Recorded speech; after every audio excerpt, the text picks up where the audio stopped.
दोस्तों, चंद्रकांता के पिछले भाग में आपने सुना कि चुनारगढ़ के दो अयारों को तेज सिंह और चपला ने मिलकर बेहोश कर दिया है।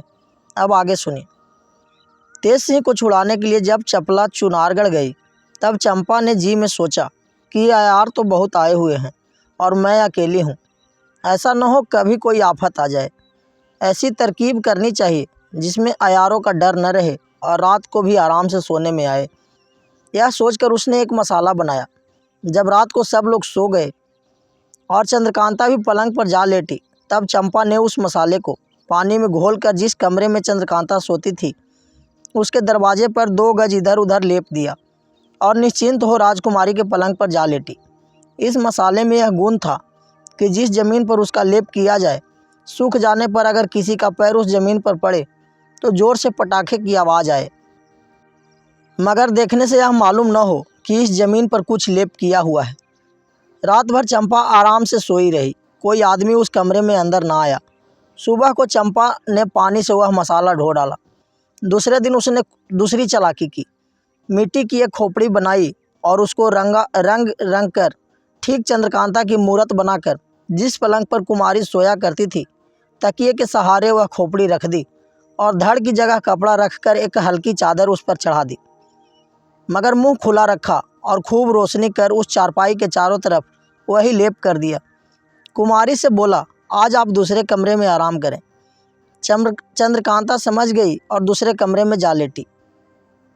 जिस कमरे में चंद्रकांता सोई उसके दरवाजे पर भी लेप कर दिया और जिस कमरे में पलंग पर खोपड़ी रखी थी उसके बगल में एक कोठरी थी जिसका चिराग बुझाकर आप भी उसमें सो गई। आधी रात गुजर जाने के बाद उस कमरे के अंदर से, जिसमें खोपड़ी रखी थी, पटाखे की आवाज़ आई। सुनते ही चंपा झट उठ बैठी और दौड़कर बाहर से किवाड़ बंद कर खूब हल्ला करने लगी। यहाँ तक कि बहुत सी लौंडियाँ वहाँ आकर इकट्ठी हो गई और जब एक ने जाकर महाराज को खबर दी कि चंद्रकांता के कमरे में चोर घुसा है, यह सुनकर महाराज खूब दौड़े आए और हुक्म दिया कि महल के पहरे से 10-5 सिपाही अभी आ जाएं। जब सब इकट्ठे हुए, कमरे का दरवाज़ा खोला गया। देखा कि राम नारायण और पन्नालाल दोनों अयार भीतर हैं। बहुत से आदमी उन्हें पकड़ने के लिए अंदर घुस गए। उन अयारों ने भी खंजर निकाल चलाना शुरू कर दिया। 4-5 सिपाहियों को जख्मी किया, आखिर पकड़े गए। महाराज ने उनको कैद में रखने का हुक्म दिया और चंपा से हाल पूछा।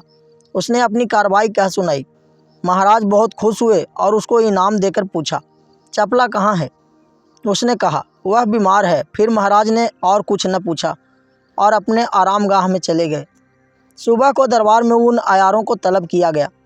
जब वे आए तो पूछा, तुम्हारा क्या नाम है? पन्नालाल बोला, सर तोड़ सिंह। महाराज को उसकी ढिठाई पर बड़ा गुस्सा आया। कहने लगे कि ये लोग बदमाश हैं, जरा भी नहीं डरते। खैर, ले जाकर इन दोनों को खूब होशियारी के साथ कैद रखो। हुक्म के मुताबिक वे कैद खाने में भेज दिए गए। महाराज ने हरदयाल सिंह से पूछा, कुछ तेज सिंह का पता लगा? हरदयाल सिंह ने कहा, महाराज अभी तक तो पता नहीं लगा। ये अयार जो पकड़े गए हैं उन्हें खूब पीटा जाए तो शायद ये लोग कुछ बताएं। महाराज ने कहा, ठीक है, मगर तेज सिंह आएगा तो नाराज़ होगा कि अयारों को क्यों मारा। ऐसा कायदा नहीं है। खैर, कुछ दिन तेज सिंह की राह और देख लेंगे, फिर जैसा मुनासिब होगा किया जाएगा। मगर इस बात का ख्याल रखना, वह यह कि तुम फौज के इंतज़ाम में होशियार रहना, क्योंकि शिवदत्त सिंह का चढ़ आना अब ताजुब नहीं।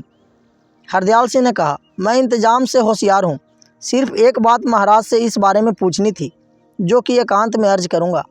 जब दरबार बर्खास्त हो गया तो महाराज ने हरदयाल सिंह को एकांत में बुलाया और पूछा, वह कौन सी बात है? उन्होंने कहा, महाराज तेज सिंह ने कई बार मुझसे कहा था, बल्कि कुंवर बीरेंद्र सिंह और उनके पिता ने भी फरमाया था कि यहाँ के सब मुसलमान क्रूर की तरफदार हो रहे हैं।